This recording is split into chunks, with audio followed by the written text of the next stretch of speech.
Namun sial, langkahnya harus terhenti, di mana saat itu juga ia dipukuli secara bertubi-tubi. Bahkan secara langsung ia juga menyaksikan gadis pujaan hatinya tersebut diperkaos secara bergantian, lalu salah satu tangannya diborgol dan diikatkan dengan kondisi setengah menggantung.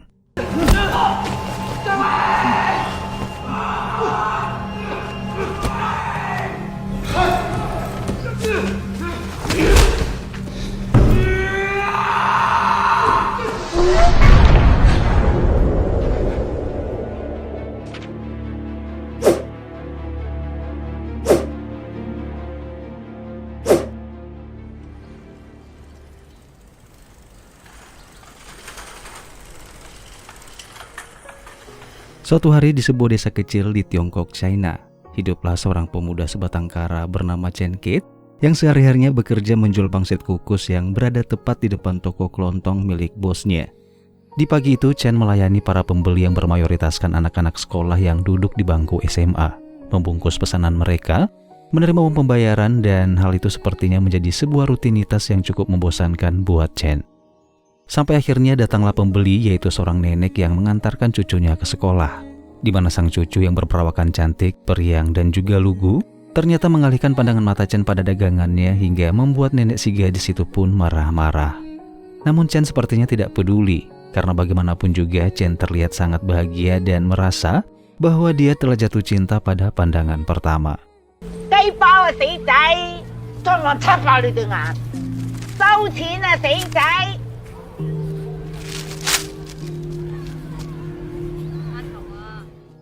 Saat mengantar pesanan, Chen yang sedang dilanda jatuh cinta itu pun kerap mencuri-curi waktu untuk mampir di depan sekolah gadis pujaan hatinya tersebut, hanya untuk sekedar memandanginya dari kejauhan. Sampai di suatu malam, Chen mendapatkan kesempatan untuk mendapatkan hati gadis itu.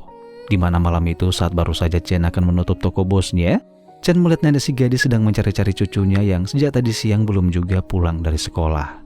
Dan saat itu juga, Chen pun berinisiatif mencari gadis tersebut, di mana setelah mencari kesana kemari, pada akhirnya Chen menemukan gadis itu sedang duduk di pinggir hutan tepat di bawah kaki bukit.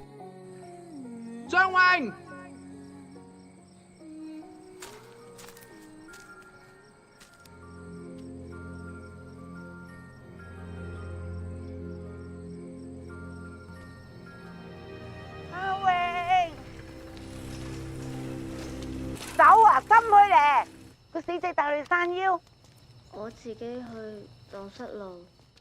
Gadis itu yang ternyata bernama Cheng Wei, diketahui seorang gadis yang, mohon maaf, seorang penyandang disabilitas mental yang terkadang dia lupa arah jalan pulang disebabkan terganggunya fungsi pikir, perilaku, dan juga emosinya. Namun Chen sepertinya tidak mempersoalkan hal tersebut. Malam itu hatinya justru terlihat sedang berbunga-bunga karena merasa berhasil mencuri perhatian Cheng Wei yang ternyata juga terpikat dengannya.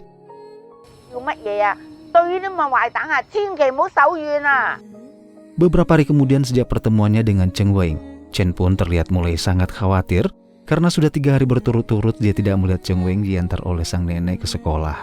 Penasaran dengan hal itu, Chen kemudian mencoba mampir datang ke sekolahnya, namun tetap saja dia tidak melihat Cheng Wei berada di sana.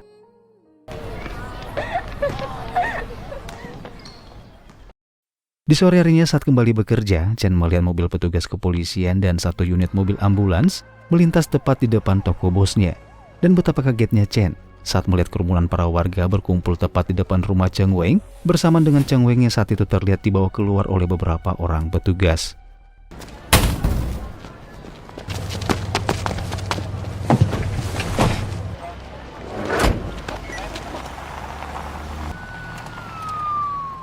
Chen pun yang masih terlihat bingung, pada akhirnya tanpa sengaja mendengar percakapan 2 orang ibu-ibu yang tengah menggosipkan sesuatu di depan toko bosnya, di mana selama 3 hari berturut-turut diketahui Cheng Wei ternyata beraktivitas di dalam rumahnya, bahkan tidur bersama jasad neneknya yang sudah meninggal. Kondisi mental Cheng Wei yang tentunya dianggap sudah tergolong parah. Pada akhirnya Dinas Kesejahteraan Sosial mau tidak mau dengan terpaksa membawanya masuk ke panti rehabilitasi gangguan jiwa. Meskipun Cheng Wei sempat merasa asing berada di sana, hingga ia pun mencoba melakukan perlawanan kepada para petugas. Malam harinya Chen mendatangi rumah sakit tempat Cheng Wei dirawat. Beruntung jendela kamar Cheng Wei berada di sisi luar yang mengarah ke pintu masuk, sehingga hal itu memudahkan Chen membawa kabur gadis pujaan hatinya dari rumah sakit itu.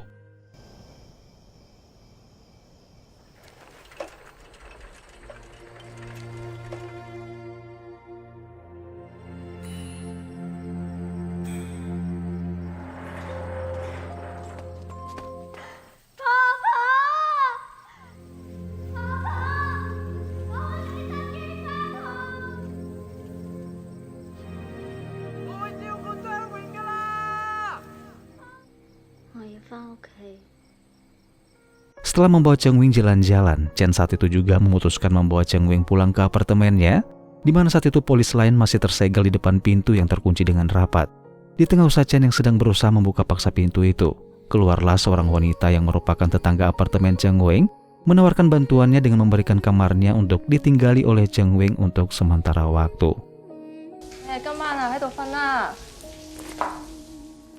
Diketahuilah wanita ini bernama Feng Ling, seorang wanita penghibur kelas menengah yang kebetulan malam itu dia akan segera berangkat bekerja. Ia menitipkan kamarnya kepada Chen untuk ditinggali berdua dengan Cheng Wing, bahkan mengizinkan Chen menggunakan kamar itu untuk melakukan hal apapun. Setelah Feng Ling pergi berangkat bekerja, Chen yang saat itu melihat Cheng Wing sedang mandi, mengambil kesempatan itu untuk pergi membuat pangsit kukus di toko bosnya untuk nantinya dimakan oleh Cheng Wing. Namun siapa sangka disinilah momen awal malapetaka itu terjadi, di mana tak berapa lama seperginya Chen, Cheng Wing yang saat itu baru saja selesai mandi tiba-tiba mendengar suara pintu diketuk oleh seseorang. Menduga kalau yang datang itu adalah Chen, tanpa ragu dan curiga sedikit pun, ia dengan segera membuka pintu dan menyadari bahwa itu bukanlah Chen.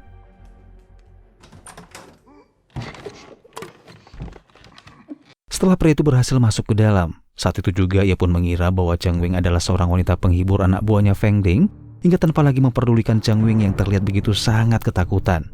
Ia mengeluarkan beberapa lembar uang, lalu dengan kesetanan ia memaksa Cheng Wing untuk melayani nafsu bejatnya.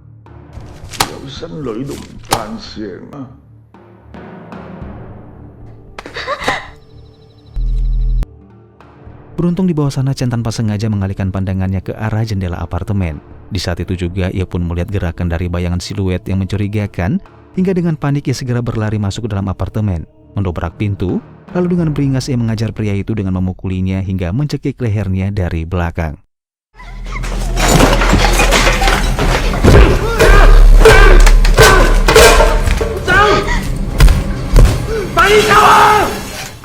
Setelah berhasil membawa kabur Cheng Wing dari apartemen terkutuk itu, Chen lalu berinisiatif melaporkan kejadian tersebut dengan mendatangi kantor polisi. Di sana seorang wakil kepala polisi bernama Jeff menugaskan anggotanya bernama Ting Zai untuk mencatat laporan Chen yang berada di ruangan lain. Namun Ting Zai terlihat meremehkan laporan tersebut karena ia mendapatkan laporan bahwa Cheng Wing adalah seorang gadis yang tidak waras atau mengidap disabilitas mental. Sementara itu di ruangan interogasi, Jeff dan dua orang anak buahnya bernama Kuo Kuah dan Lau Guai menginterogasi Cheng Wing dengan pertanyaan-pertanyaan yang justru membuatnya semakin ketakutan dan merasa disudutkan. Bahkan Lau Guai dengan sangat agresif melepaskan jaket yang menutupi tubuh Cheng Wing dengan setengah memaksa, tanpa jelas apa maksud dan tujuannya melakukan hal itu.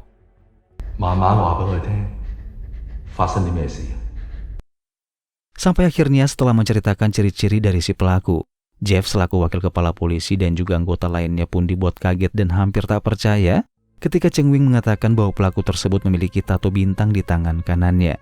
Bagaimana Jeff tidak kaget? Pelaku yang diceritakan oleh Cheng Wing tersebut ternyata seseorang yang sangat-sangat mereka kenal, bahkan hampir setiap hari bertemu dengan mereka. Di mana orang tersebut tak lain dan tak bukan adalah sang kapten kepolisian bernama Do Gua yang secara bersamaan tengah memperhatikan mereka di luar ruangan interogasi. Saat itu Do Gua mencoba mengelak dengan memberikan alasan, dengan mengatakan bahwa ia mengira gadis itu adalah anak buah Feng Ling yang juga seorang wanita penghibur, bahkan ia telah membayar di muka dengan sejumlah uang yang tentunya tidak ia dapatkan secara gratis.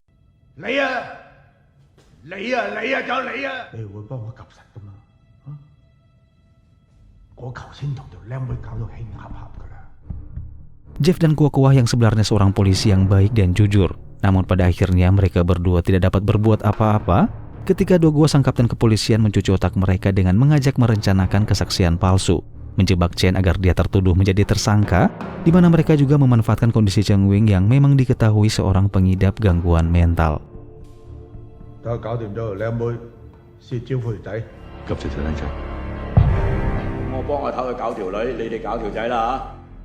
Saat itu juga Do Gua menemui Cheng Wing yang berada di ruangan interogasi. Dan tentu saja hal itu membuat Cheng Wing terlihat kaget dan sangat ketakutan ketika sadar bahwa yang kini berada tepat di depannya adalah si pelaku.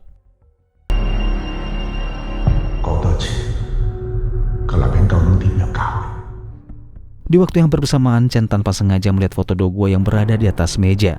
Seketika itu juga ia pun menyadari bahwa pelakunya adalah salah seorang dari mereka. Tanpa lagi peduli apa yang bakalan terjadi, Chen segera berlari keluar, berniat membawa Cheng Wing dari tempat itu.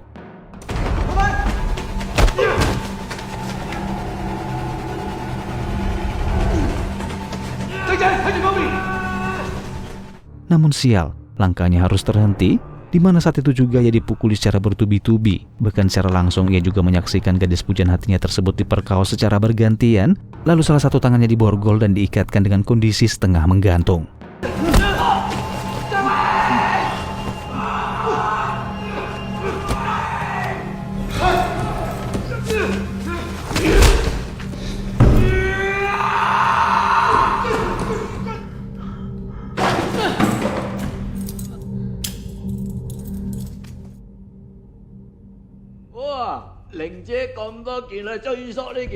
Setelah menuntaskan kebejatannya, Lao Guo si tua bangke dengan bangganya menceritakan betapa puasnya dia telah menggagahi seorang wanita muda, di mana hal itu membuat Ting Zai juga merasa tertrigger, hingga tanpa pikir panjang ia juga melakukan hal yang sama tepat di depan mata Chen yang sedang tergantung.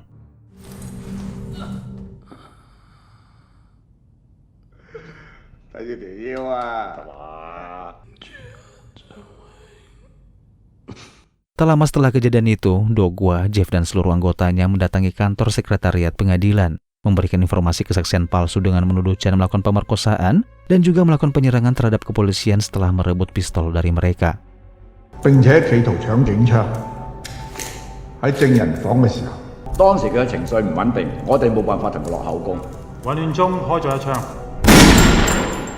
Tanya sampai di situ saja, mereka juga mengatakan bahwa mereka tidak dapat menggali informasi dari korban yaitu Cheng Wing, karena Cheng Wing mengalami gangguan emosi mental yang sedang labil yang tentu saja tak dapat mengucapkan sepatah kata pun. Sampai akhirnya Chen tertuduh sebagai tersangka utama di balik kejadian itu. Ia pun dijatuhi hukuman selama 6 bulan penjara, sementara Cheng Wing diancam untuk tidak mengatakan kejadian yang sebenarnya jika masih ingin tetap melihat Chen hidup di penjara.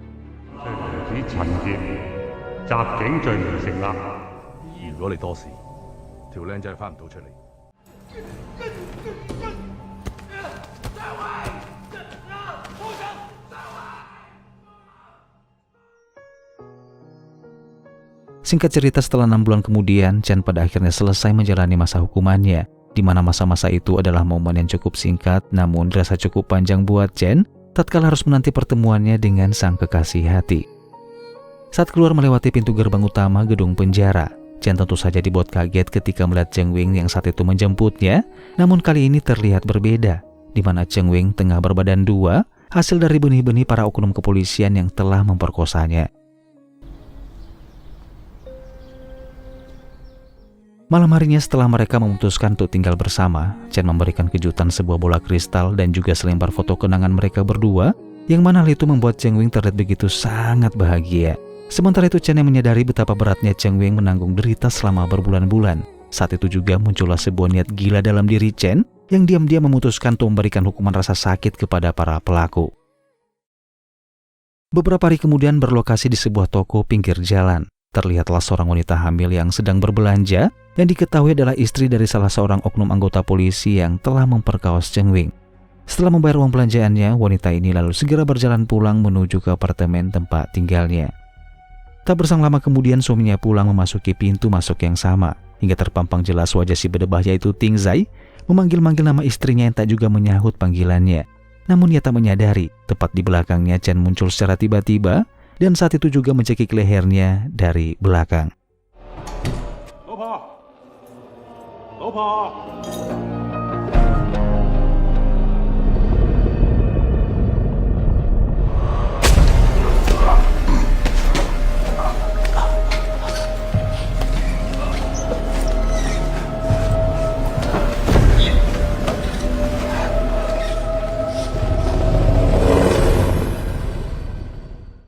Beberapa hari kemudian berlokasi di sebuah sungai tepat di bawah jembatan. Tim penyelam dari kepolisian menemukan sebuah kantong plastik berwarna putih, mengeluarkan aroma bau busuk yang sangat menyengat. Dibawalah kantong plastik itu ke ruangan penyelidikan, di mana laporan itu diterima langsung oleh Jeff, yang mana salah seorang polisi mengatakan bahwa tadi pagi ada laporan dari warga tentang bau yang sangat menusuk di lokasi sungai sekitar jembatan. 今朝三貝河有人報案，話傳咗惡臭。 Sembari menahan bau busuk yang menyengat di hidung, Jeff mengeluarkan isi kantong plastik itu dengan mengguntingnya. Hingga saat itu juga betapa kagetnya mereka ketika kantong plastik itu mengeluarkan aroma cairan yang sangat berbau busuk, yang ternyata berisikan janin bayi yang hanya tinggal menyisakan tulangnya saja.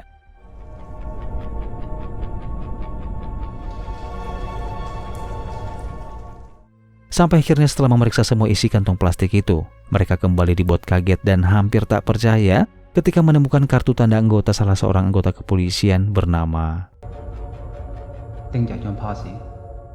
Saat itu juga Jeff dan beberapa anak buahnya dengan segera datang mendobrak pintu apartemen Ting Zai. Hingga di dalam sana mereka menemukan istrinya yang telah tewas dengan kondisi perut terburai tanpa bayinya. Sementara Ting Zai yang tak seperti apa dan bagaimana tiba-tiba menghilang bak ditelan bumi.5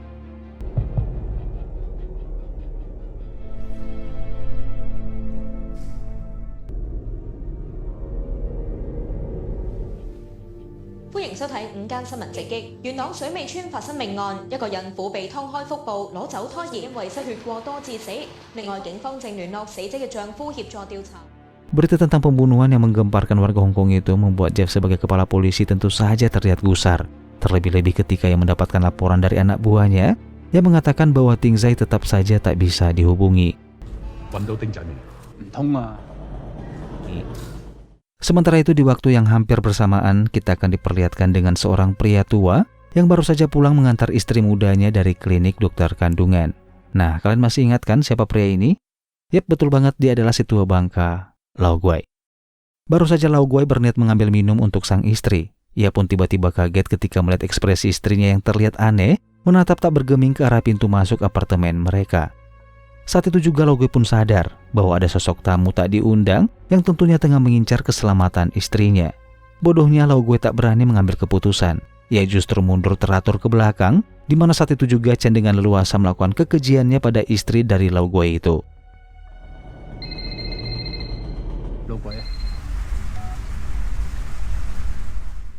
Mendengar suara telepon yang berdering dari arah kamar mandi, Chen dengan sangat tenang menghampiri asal suara dan mendapati Lau Guai yang saat itu sedang berusaha menghubungi rekan kepolisiannya.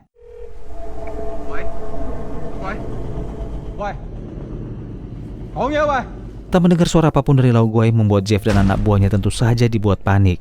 Mereka dengan segera mendatangi kediaman Lau Guai dan di sana lagi-lagi mereka kembali dibuat syok ketika melihat istri Lau Guai yang sedang hamil ternyata telah tewas bersimbah darah di lantai dengan kondisi sama persis seperti yang dialami oleh istri Ting Zai beberapa saat yang lalu.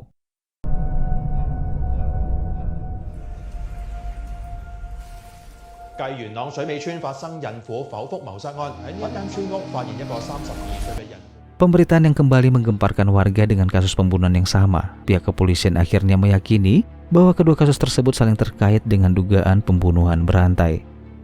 Jeff selaku kepala polisi pun dengan segera menyuruh seluruh anak buahnya untuk memblokade jalur kendaraan yang menuju keluar kota untuk kemudian diberhentikan guna melakukan pengecekan pengendara dan juga para penumpang. Dan siapa sangka dugaan Jeff ternyata benar, di mana ketika sebuah bis dihentikan untuk dilakukan pemeriksaan, Chen yang ternyata menumpang di dalam sana tiba-tiba keluar dari bis tersebut terlihat berusaha melarikan diri.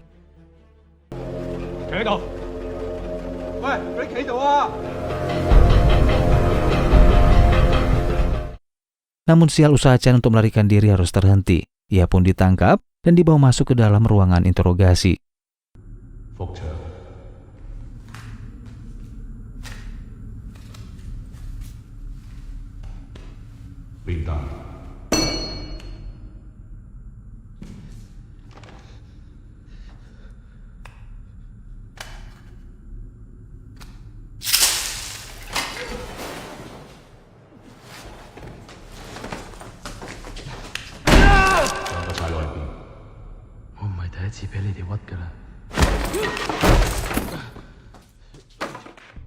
Namun Chen tetap bungkam meskipun dihajar hingga babak belur, di mana hal itu membuat Jeff seolah-olah dipermainkan hingga ia pun tersulut emosi dan mengarahkan senjatanya tepat ke kepala Chen.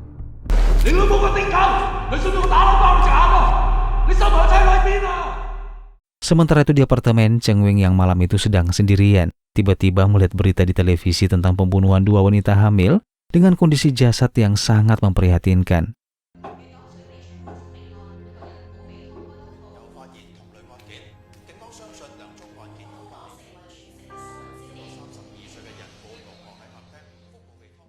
Tak berselang lama kemudian kembali diberitakan tentang penangkapan seorang pria yang diduga adalah pelaku dari pembunuhan tersebut. Dan betapa kaget dan syoknya Cheng Wing ketika mengetahui bahwa pelaku itu adalah Chen.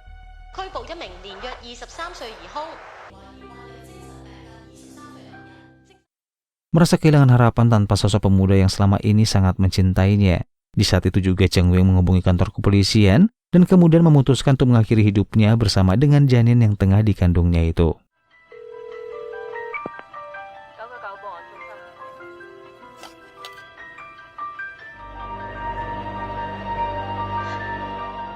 Di ruang interogasi, aksi Jeff yang saat itu masih terus berusaha memaksa Chen untuk mengakui perbuatannya. Pada akhirnya harus terhenti ketika kapten kepolisian tiba-tiba datang dan menyuruh Jeff untuk segera menghentikan intimidasinya tersebut. Bahkan sang kapten juga sangat menyesalkan aksi Jeff dan juga rekan-rekannya yang dianggap telah salah menuduh Chen sebagai pelakunya.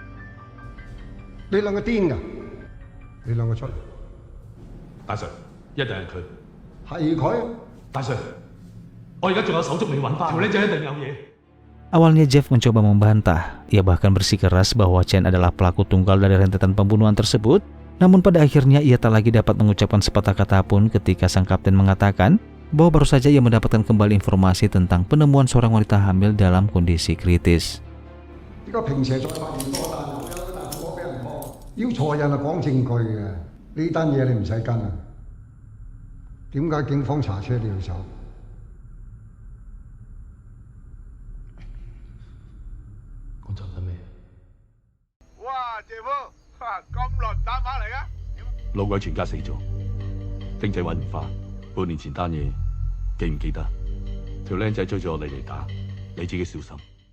Beranjak menuju parkiran mobil, Jeff dan Kuo Kuo yang telah dibebas tugaskan dari kasus tersebut tentu saja tidak terima dengan keputusan sang kapten, di mana mereka sangat yakin bahwa Chen melakukan semua itu untuk balas dendam. Malam itu juga mereka merencanakan sesuatu. Jeff menyuruh Kuo Kuo untuk mengambil senjata di gudang, sementara dia sendiri akan pergi ke rumah sakit karena ia yakin bahwa Chen bakalan datang ke sana untuk menjemput Cheng Wing yang sedang dirawat. Sementara itu di rumah sakit, terlihat Chen datang ke sana dengan menyamar menjadi seorang perawat. Ia memukuli seorang polisi yang sedang berjaga di depan pintu, lalu dengan segera masuk ke dalam ruangan berniat membawa Cheng Wing kabur dari sana.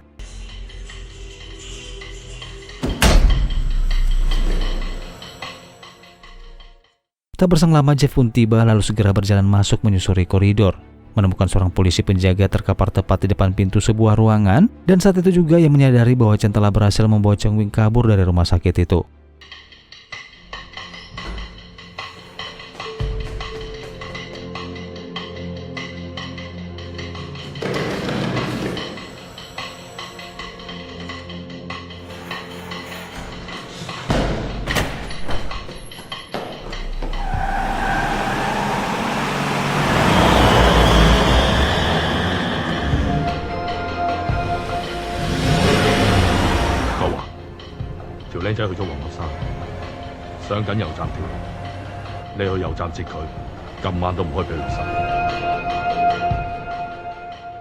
Setelah mendapatkan informasi dari Jeff, Kuo Kuo yang mengendarai sepeda motor dengan segera menuju ke pom bensin yang dimaksud.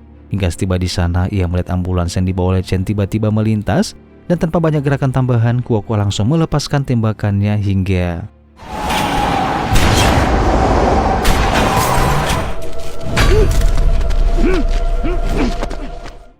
dalam keadaan leher terlilit oleh selang pengisi bensin. Chen pun yang saat itu nyaris tak dapat berbuat apa-apa, pada akhirnya berhasil mencekoki Kuo Kuo dengan bensin dan membakarnya.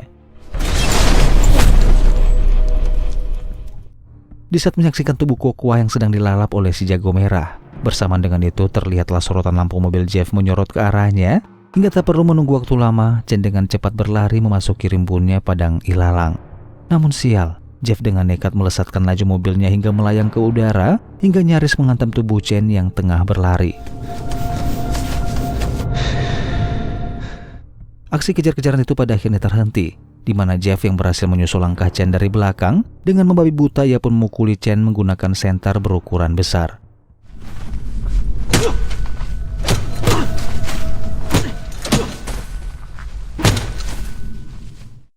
Dalam keadaan sekarat, Chen dengan sekuat tenaga berusaha menggapai sebuah lempengan plat besi yang tersembunyi di balik tanah rumputan, Hingga saat Jeff mendekat, ia pun dengan cepat menghantamkan besi itu tepat mengenai kepala Jeff hingga meninggoy.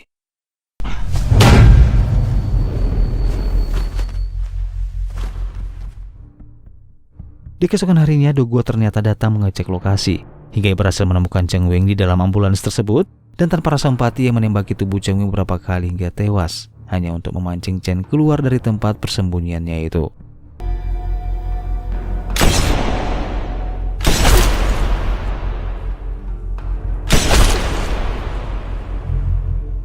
Sialnya suara tembakan itu membangunkan Chen dari pingsannya, hingga dengan kondisi setengah sadar ia berdiri sembari terseok-seok menghampiri ambulans untuk menyelamatkan Cheng Wing, namun tubuhnya kembali terhempas ke tanah setelah mendapatkan beberapa tembakan yang dilepaskan oleh Do Guo itu.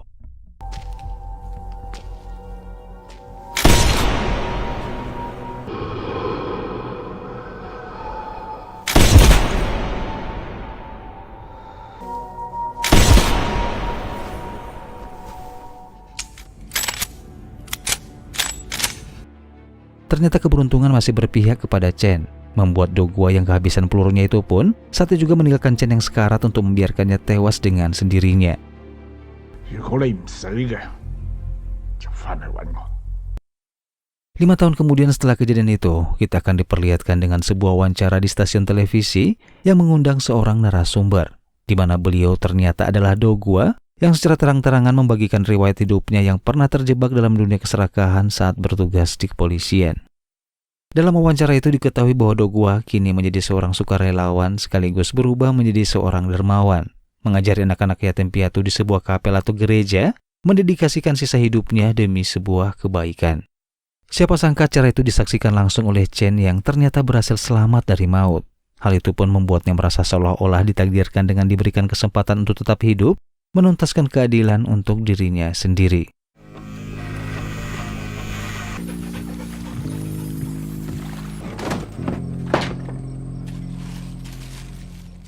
Singkat cerita, di keesokan harinya, Chen mendatangi sebuah gereja atau kapel, tempat di mana Do Guo kerap melatih anak-anak yatim piatu itu. Setelah latihan selesai, bocah-bocah itu lalu meninggalkan ruangan gereja, dan di saat itu juga Do Guo pun terlihat begitu sangat kaget ketika melihat Chen yang ternyata sedari tadi telah mengawasi aktivitasnya itu. Dengan wajah ramah penuh senyum, Do Guo mengajak Chen minum teh bersama. Dan sampai di sini terlihat jelas memang benar Do Guo telah sangat jauh berubah, di mana secara langsung ia meminta maaf atas semua yang pernah diperbuatnya di masa lalu. Ia juga memaafkan Chen, bahkan mendoakan Chen dengan mengatasnamakan kedamaian. Namun apa yang dilakukan oleh Do Guo itu dianggap oleh Chen hanyalah sebuah bualan dan pencitraan semata, di mana saat itu juga ia tak lagi dapat menahan emosinya dan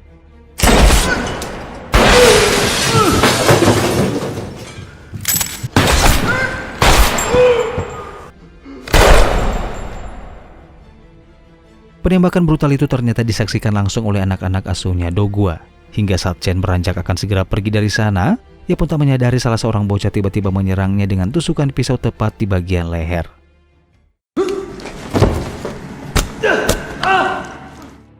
Dalam keadaan terluka parah, Chen berusaha mencoba kabur. Namun bocah-bocah itu tidak membiarkan Chen pergi begitu saja, hingga pada akhirnya Chen tak lagi dapat bertahan hingga tewas di tangan bocah-bocah itu.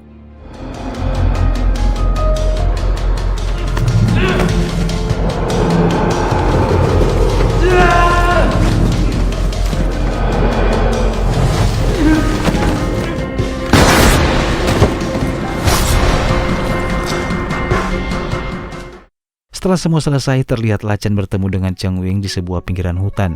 Namun kali ini bukanlah dalam dunia nyata, melainkan sebuah tempat yang penuh kedamaian, jauh dari angkara murka kebrutalan duniawi, yang dimana tempat itu adalah surga. Di balik film ini yang terkesan sadis yang dipenuhi dengan adegan berdarah-darah, tersimpan sebuah makna bahwa cinta itu mengalahkan segala-galanya. Sebuah pengorbanan yang dilakukan oleh seorang pemuda yang rela melakukan apapun demi gadis yang sangat dicintainya. Tidak peduli fisik atau kekurangannya, semua dikorbankan, bahkan itu nyawanya sendiri. Namun ada sebuah pelajaran yang dapat kita ambil dalam film ini, bahwa alangkah baiknya menghadirkan kedamaian dengan membuang jauh-jauh dendam di masa lalu, karena bagaimanapun akhir dari dendam itu tidak akan menyelesaikan akar dari permasalahan. Justru sebaliknya akan menjadi bumerang yang berujung karma pada diri kita sendiri. Jadi ya mari berdamai, saling memaafkan, karena damai itu indah. Peace.